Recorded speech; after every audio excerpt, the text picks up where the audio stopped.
नमस्ते दोस्तों, आप सभी का जैसे कि आप देख पा रहे हैं आज लॉ सीखो का एक दैनिक समाचार विश्लेषण एक नए रूप में आया है। तो आप सभी का स्वागत है आज के दैनिक समाचार विश्लेषण में। आशा करता हूँ आपको ये नया स्वरूप पसंद आया होगा। तो चलिए देखते हैं आज हम किन आर्टिकल्स के बारे में बात करने वाले हैं। आज का जो हमारा पहला आर्टिकल है वो महिलाओं के स्वास्थ्य के बारे में है। कोविड-19 के चलते उनके स्वास्थ्य में क्या क्या दिक्कतें देखने को मिली है, सिर्फ हमारे डोमेस्टिक लेवल पे नहीं, इंटरनेशनल लेवल पे भी क्या क्या रिपोर्ट्स आई है और उसमें क्या क्या तथ्य सामने आए हैं, हम उन सबका एक विश्लेषण करेंगे। उसके बाद में आज का जो दूसरा आर्टिकल है वो है जो हमारे बुजुर्ग है, जो हमारे एल्डरली पर्सन रहते हैं, उनके स्वास्थ्य के बारे में, उनका सिर्फ शारीरिक नहीं उनके मानसिक स्वास्थ्य पे भी कोविड-19 के चलते हुए क्या प्रभाव पड़ा है। उसके बाद में हमारा जो है न्यूज इन फ्लैश ये लॉ सीखो का इनिशिएटिव है, जिनमें हम उन महत्वपूर्ण समाचार के बारे में चर्चा करते हैं जो हमारी परीक्षा की दृष्टि से बहुत महत्वपूर्ण है। तो मैं आगे बढ़ूं उसके पहले ये लॉ सीखो के कुछ कोर्सेस है, ये आप देख सकते हैं। उनमें से जो एक कोर्स है वो है लॉर्ड ऑफ द कोर्सेज, जो हमारी न्यायिक परीक्षा की तैयारी के लिए, जैसे हम जुडिशरी एग्जाम्स कहते हैं, उसकी तैयारी के लिए है। इन सारे कोर्सेज की जानकारी आपको लॉ सीखो की वेबसाइट पे मिल जाएंगी। आप एक बार लॉ सीखो की वेबसाइट पे जरूर जाइए, उन सारे कोर्सेज के बारे में देखिए जरूर। ठीक है, तो चलिए आज का हमारा हम एमसीक्यू क्वेश्चन देखते हैं। तो आज का जो एमसीक्यू क्वेश्चन है वो medical termination of pregnancy amendment bill 2020 जो है उनके कथनों पर आधारित है। तो आपको ये बताना है कि इनमें ये तीनों में से कौन कौन से ऑप्शन के हिसाब से कथन सही होंगे। ठीक है, तो जो हमारा आज का जो पहला कथन है वो यह है कि यह महिलाओं को प्रजनन अधिकार और लैंगिक न्याय के हिस्से के रूप में गर्भपात की अनुमति देता है। ठीक है, जो हमारा दूसरा कथन है वो यह है कि कानूनी रूप से गर्भपात की, जिसे हम एबॉर्शन कहते हैं, कि जो ऊपरी सीमा है ये उसको 20 से बढ़ाकर 24 सप्ताह करता है। जो हमारा तीसरा कथन है वो ये है कि एमटीपी जो कि है मेडिकल टर्मिनेशन ऑफ प्रेगनेंसी गर्भपात, वो अब सिर्फ महिला और उसके पति के लिए नहीं, वो अब महिला या उसके साथी के लिए भी लागू होगा।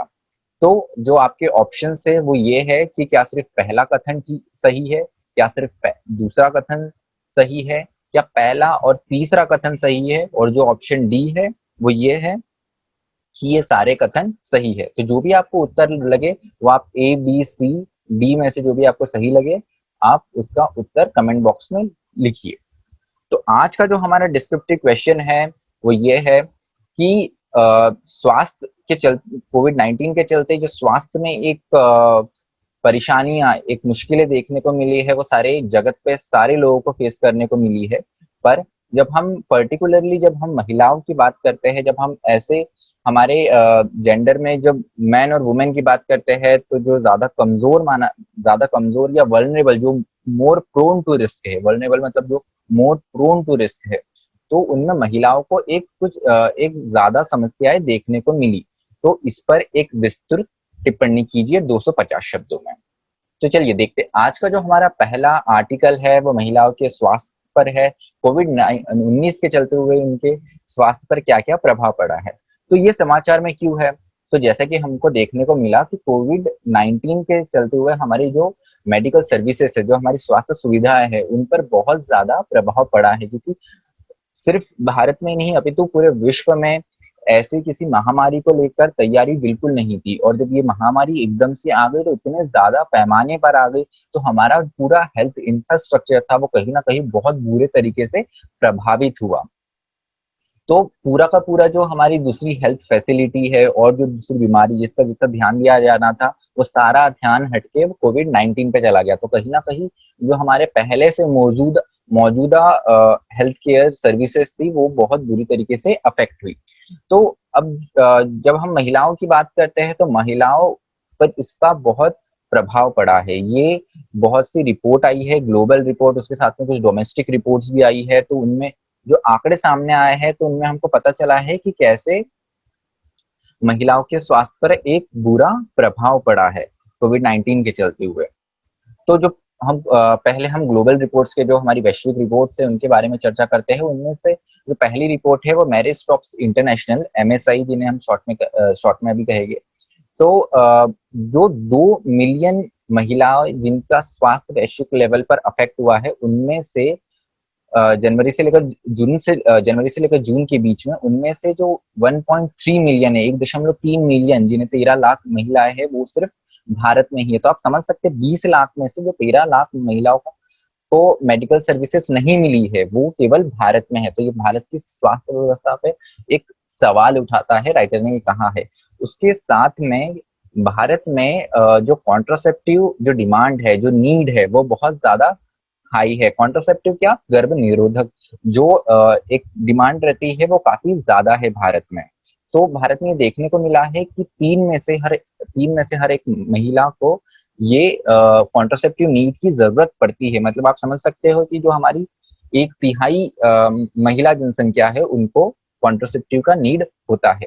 उसके बाद में जो दूसरा रिपोर्ट है WHO वर्ल्ड हेल्थ ऑर्गेनाइजेशन के द्वारा आया है, जो 103 कंट्री में जो स्टडी किया गया, उनमें ये कहा गया कि 67% जो फैमिली प्लानिंग है और जो कॉन्ट्रासेप्टिव सर्विसेज है, वो इससे बाधित हुई है। उसके बाद में यूनाइटेड नेशन पॉपुलेशन फंड का भी एक रिपोर्ट आया है, उसमें ये कहा गया है कि 47 million women in 114 low and middle income countries would be unable to use contraceptive if average lockdown continued for 6 months। तो अगर ये लॉकडाउन 6 महीना और बढ़ जाता है तो 47 मिलियन महिलाएं इससे अफेक्ट होंगी, जो अलग अलग 114 उन देशों में मौजूद है जहां की आय काफी कम या एक मध्यम आय मानी जाती है।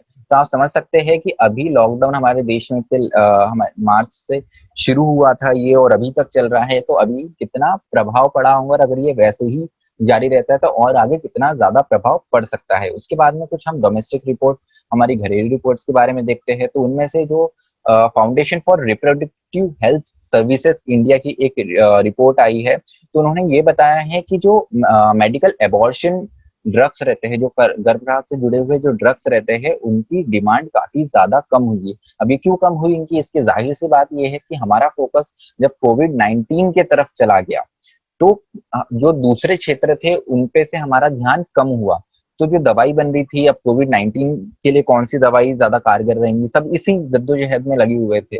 तो उसके कारण कहीं ना कहीं जो एबॉर्शन ड्रग्स बनाने का जो प्रोडक्शन था वो कम हुआ है, जिसके कारण ये शॉर्टेज देखने को मिला। उसके बाद में राइटर बताते हैं कि कौन कौन से तरीके हैं जिससे हम इस मुद्दे का एक रिजोल्यूशन, एक उपाय निकाल सकते हैं। तो पहला जो उन्होंने बताया, टेलीमेडिसिन। तो आपको पता होगा कि हम जो हमारा हेल्थ सेक्टर है, जो हमारा स्वास्थ्य व्यवस्था है, उसको हम डिजिटलाइजेशन की और बढ़ा रहे हैं। तो कहीं ना कहीं टेलीमेडिसिन भी उसका एक बहुत महत्वपूर्ण पार्ट है। तो इसको और ज्यादा ध्यान देने की और इसको बढ़ावा देने की जरूरत है।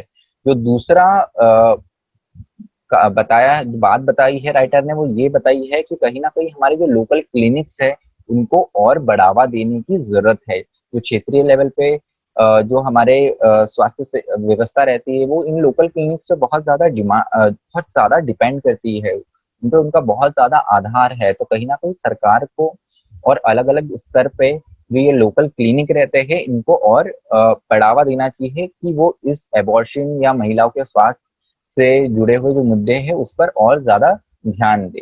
ठीक है। उसके बाद में जो एक ड्रग सप्लाई का जो चेन जो हुआ है, वो पूरा डिस्टर्ब हुआ है, जो बाधित हुआ है, उसको वापस सुचारू रूप से शुरू करने की बात राइटर ने कही है। और उसके साथ में चौथे बिंदु में उन्होंने ये बताया है कि ओवरऑल जो हेल्थ केयर है उसको सुधारने की जरूरत है। तो हम में से बहुत कम लोगों को ये पता होगा कि जब एसेंशियल सर्विसेज की बात करी गई, तो जो कॉन्ट्रासेप्टिव और जो एबॉर्शन सर्विसेज थी, ये एसेंशियल सर्विसेज का पार्ट था लॉकडाउन में, लेकिन इसकी जानकारी बहुत कम लोगों को थी। सरकार ने इसका महत्व जाना था, पर कहीं ना कहीं इसकी जानकारी में लोग तक इनकी जानकारी पहुंच नहीं पाई, जिसके कारण ये एक डिसरप्शंस, ये एक बाधा हमको देखने को मिली। तो चलिए देखते हैं कि हमारा जो लीगल फ्रेमवर्क है हमारे भारत में एबॉर्शन से जुड़े हुए कानून के बारे में हम थोड़ा सा देखते हैं। तो जो हमारा एबॉर्शन से जुड़ा हुआ कानून है, उसका नाम एबॉर्शन एक्ट नहीं है, ये बहुत इंटरेस्टिंग चीज है। उसका नाम है medical termination of pregnancy act. मतलब आप गर्भपात कर रहे हैं, लेकिन आप एक मेडिकल टर्मिनेशन करते हैं, आप मेडिकल रूप से एबॉर्शन कर रहे हैं, ठीक है, प्रेगनेंसी को टर्मिनेट कर रहे हैं। तो ये कहीं ना कहीं इसको लीगलाइज और इसको और सेफ बनाने के लिए इसके नाम से ही शुरुआत होती है इसकी। जब भी आप किसी एक्ट का प्रस्तावना स्टेटमेंट ऑफ ऑब्जेक्ट पढ़ते हैं तो आपको पता चलता है कि वो एक्ट क्यों बना है, और इसका कहीं ना कहीं स्टेटमेंट ऑफ ऑब्जेक्ट का एक झलक उसके टाइटल में होता है, उस एक्ट के टाइटल में होता है। तो इस एक्ट के टाइटल से आपको इसके बारे में और पता चलता है। तो अभी recently medical termination of pregnancy amendment bill 2020 जो है वो कैबिनेट से पास हो चुका है, मार्च में लोकसभा से भी पास हुआ। उसमें कुछ बहुत प्रगतिशील बदलाव किए गए हैं। उसमें महिलाओं को जो एबॉर्शन है उसको और प्रमोट किया गया है, और उसको जो रिप्रोडक्टिव और जो जेंडर जस्टिस है, ठीक है, जो प्रजनन अधिकार है, ठीक है, और उसके बाद में जो जेंडर जस्टिस है, जो लैंगिक न्याय है, उसका एक महत्वपूर्ण भाग माना गया है। उसके साथ में जो अपर लिमिट होती है मेडिकल टर्मिनेशन ऑफ प्रेगनेंसी की, वो अब 20 से बढ़ा के अब वो 24 सप्ताह करने का ये एक्ट में एक महत्वपूर्ण बदलाव बताया गया है। उसके बाद में जो कि एमटीवी जो भी मेडिकल टर्मिनेशन ऑफ प्रेगनेंसी होती थी वो केवल एक विवाहित महिला एवं उसके पति के लिए होती थी, लेकिन अब इस प्रपोज्ड बिल में ये बदलाव किया गया कि अब ये अवेलेबल टू एनी वुमेन, मतलब अब ये अविवाहित महिला और उसके साथी के लिए भी होगा। अब एक बात ये आती है कि मेडिकल टर्मिनेशन किस केस में हो सकता है। तो जो हमारा कानून है medical termination of pregnancy act 1971, इसका थोड़ा सा बैकग्राउंड मैं आपको बताना चाहूंगा कि शांतिलाल शाह कमेटी 1960 में गठित की गई थी। उसके बाद में ये एक्ट लाया गया। तो भारत में काफी पुराना कानून है, तो ये बताता है कि एबॉर्शन जो हमारा एक पूरा जूरिस्प्रूडेंस है वो कितना एडवांस है, क्योंकि अभी भी बहुत सारी ऐसी कंट्री है जो एबॉर्शन को इलीगल मानती है। तो 1970 में ये एक्ट लाया गया। उसके बाद में इसमें कुछ बड़े बड़े बदलाव हुए, उनमें से अभी ये 2020 वाला जो बिल है ये कुछ अच्छे प्रगतिशील बदलावों की बात करते हैं। तो किस किस केस में मेडिकल टर्मिनेशन अवेलेबल रहता है, तो उनमें से एक ये है कि कहीं ना कहीं बच्चे में एबनॉर्मलिटी हो, या महिलाओं को कि स्वास्थ्य को उससे खतरा हो उस प्रेगनेंसी को कंटिन्यू रखने से, या कहीं ना कहीं ये जो कॉन्ट्रासेप्टिव मेजर लिया गया था उसका फेलियर हो। तो ऐसे कुछ कारणों के कारण उसके साथ में अगर कुछ सेक्सुअल ऑफेंस हुआ है और उससे वो प्रेगनेंसी हुई है, तो इस क्षेत्र में भी ये medical termination of pregnancy allow करता है ये पर्टिकुलर कानून, ठीक है। तो दूसरा हम आज का देखते हैं आर्टिकल, जो कि है हमारे जो बुजुर्ग लोग हैं, ठीक है, उनके मेंटल और उनके फिजिकल वेलबींग के बारे में, उनकी केवल शारीरिक नहीं उनके मानसिक स्वास्थ्य के बारे में भी बात करता है। तो ये समाचार में कैसे आया, तो सेंटर ऑफ डिजीज कंट्रोल जो है यूनाइटेड स्टेट्स का, उसमें ये बताया गया कि 25% जो डेथ हुई है कोविड 19 से रिलेटेड, वो उन लोगों की है जो 55 साल से ज्यादा है। तो टोटल डेथ अगर देखें तो उनमें से 25% जो भाग है वो उन लोगों का है जो कि 55 वर्ष से ज्यादा है। तो कहीं ना कहीं ये बताया गया राइटर के द्वारा कि बुजुर्गों के लिए कितना ज्यादा सीवियर है, ठीक है। और हम भारत के लेवल पे देखें या वर्ल्ड के लेवल में देखें तो मुझे नहीं लगता कि ये मौतें कुछ कम होंगी। ये अनुपात जो है मौतों का, वो जो एल्डरली जो सीनियर सिटीजन लोग हैं उनके लिए ये ज्यादा ही होगा। अब कुछ मेजर्स लिए गए, जैसे सोशल डिस्टेंसिंग एक मूल मंत्र बन गया कोविड 19 से बचने के लिए, सेल्फ आइसोलेशन एक मूल मंत्र बन गया, कहीं ना कहीं ट्रेवल रिस्ट्रिक्शंस होने के लग गए। पर इन सारी चीजों ने कहीं ना कहीं हमारे जो बुजुर्ग लोग थे, ठीक है, जो हमारे सीनियर सिटीजन थे, उनके स्वास्थ्य को बहुत बुरे तरीके से अफेक्ट करा। तो अगर हम भारत के केस में देखें तो भारत में किस तरीके से जो हमारी ज्यादा आय वाली जो हमारी जनसंख्या है, जो हमारे सीनियर सिटीजन है, जो हमारे बूढ़े लोग हैं, उनको कैसे इसने अफेक्ट करा है। तो पहला है dilemma of self isolation. Self isolation मूल मंत्र बना है कोविड 19 में कि अगर कोविड 19 से बचना है तो आपको सेल्फ आइसोलेशन करना ही पड़ेगा। पर हमारे देश में 88% जो बुजुर्ग लोग हैं वो अपने बच्चों के साथ रहते हैं, ठीक है। अब बुजुर्ग तो घर में रहते हैं, लेकिन जो उनके बच्चे हैं वो काम करते हैं, ठीक है, उनको अपनी नौकरी पेशे पे वापस अब जाना ही पड़ा, क्योंकि एक बहुत बड़ा ये इंटरवल हो गया था। तो अब उनका तो बाहर आना जाना है ही।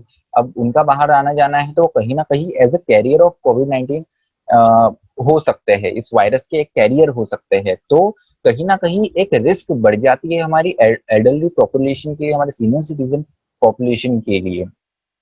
उसके साथ में जो लोग अकेले रहते हैं उनको कहीं ना कहीं एक लोनलीनेस और जो बेसिक जरूरत है, जैसे खाना हो गया या पानी हो गया या दूसरी और मेडिकल या बेसिक सर्विसेज हो गई है, ठीक है, उसके लिए काफी उनको इस चीजों की दिक्कतें फेस करने को मिल रही है। कहीं ना कहीं अ, एक डिस्ट्रप्शन है उनकी लाइफ में कि उनके लिए बहुत बड़ा चैलेंज है। हम अगर हमारी एज को देखें तो हमको इतना इससे प्रभाव नहीं पड़ा है, लेकिन उनको बहुत बेसिक पानी और खाने जैसी और मेडिकल जैसी बेसिक सर्विसेज के लिए भी उनको काफी ज्यादा चैलेंजेस फेस करने पड़ रहे हैं, कठिनाई देखने को मिल रही है।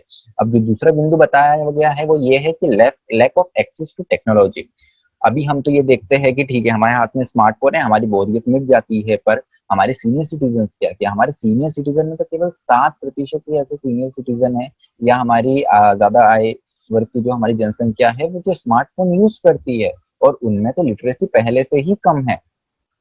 तो कहीं ना कहीं उनको ये एक चैलेंज भी फेस करने को मिल रहा है। हम हमारा लोनलीनेस कम कर लेते, फोन पे बात कर लेते, चैट कर लेते, गेम खेल लेते हैं, लेकिन उनके पास में तो कहीं ना कहीं लिटरेसी ही नहीं है, उनके पास में तो स्मार्टफोन का एक्सेस ही नहीं है। तो ये उनकी एक और परेशानी बता रहे राइटर। उसके साथ में access of health care service, जैसे मैंने बताया कि बेसिक सर्विस उसमें से एक जो हेल्थ केयर सर्विस है, तो कहीं ना कहीं जो इनके चेकअप रूटीन चेकअप होते थे, जो एक पीरियडिक चेकअप होते थे, उनके डायबिटीज का चेकअप हो गया, बीपी का चेकअप हो गया, और जो दूसरे और अलग अलग इलनेस से रिलेटेड चेकअप थे, कहीं ना कहीं वो डिस्टर्ब हुए, क्योंकि हॉस्पिटल में जाना अब बहुत ज्यादा एक खतरे की बात है, जहां ऑलरेडी कोविड-19 पेशेंट्स हो गए। तो अब वो घर से जब उनको निकलना ही अलाउ नहीं है, सरकार ने ये निर्देश दिए कि ज्यादा उम्र के लोग घर से निकले, तो कहीं ना कहीं ये मेडिकल फैसिलिटी को भी वो एक्सेस नहीं कर पा रहे, जो बेसिक चेकअप है उसको भी एक्सेस नहीं कर पा रहे हैं। इकोनॉमिक स्ट्रेस की बात कही है, आर्थिक रूप से जो उनको चैलेंजेस, जो कठिनाई देखने को मिल रही है, तो 80% जो लोग हैं सीनियर सिटीजन हमारे, वो कहीं ना कहीं आंशिक रूप से या पूर्ण रूप से दूसरों पर डिपेंडेंट होते हैं। सरकार ने घोषणा तो की कि जो पेंशन है वो कहीं ना कहीं बढ़ा दी जाएंगी, 20% बढ़ा दी जाएंगी, लेकिन केवल 20% ही लोग हैं जिनको इसका लाभ मिल पाया, राइटर ये बताते हैं। उसके साथ में राइटर ने बताया कि कौन कौन सी स्टेप्स लिए जा सकते हैं, तो उनमें से एक ये है कि स्पेशल प्रोविजन, एक विशेष प्रावधान बनाया जाए आयुष्मान भारत योजना जो है उनमें एल्डरली पर्सन के लिए, हमारे बूढ़े लोगों के लिए, ठीक है। उसके साथ में टेली हेल्थ और mobile based health checkups can be conducted. तो कहीं ना कहीं वो वापस जो हमारा स्वास्थ्य व्यवस्था में डिजिटलाइजेशन है उसकी बात की गई है टेली हेल्थ से, कि उनको एक चेकअप मिले, उनको केवल घर पे बैठे बैठे ही डॉक्टर की सलाह मिल जाए, और फोकस देने की जरूरत है, ठीक है। और मोबाइल बेस्ड जो मोबाइल क्लिनिक होता है उसको और बढ़ाने की जरूरत है, और उससे ही उनके चेकअप रेगुलरली कंडक्ट करना जरूरी है। उसके बाद में जो तीसरा बिंदु ये है कि जो सब्सिडीज मिलनी चाहिए जो पेंशन भोगी लोग हैं, ठीक है, जो पूर्ण रूप से अपनी पेंशन पे ही डिपेंड करते हैं, उनको। तो चलिए अभी हम न्यूज एंड फ्लैश डिस्कस करते हैं।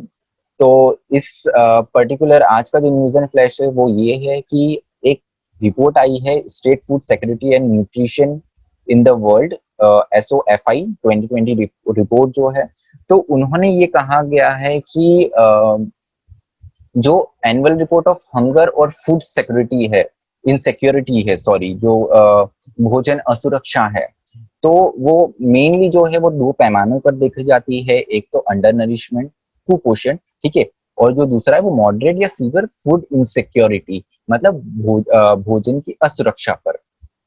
तो उसमें रिपोर्ट में एक चीज ये सामने आई है कि इन इंडिया जो फूड इनसिक्योरिटी थी, जो भोजन असुरक्षा थी, वो 3.8% बढ़ गई है, अगर हम 2014 और 2019 के आंकड़ों को कंपेयर करें, उनकी तुलना करें तो।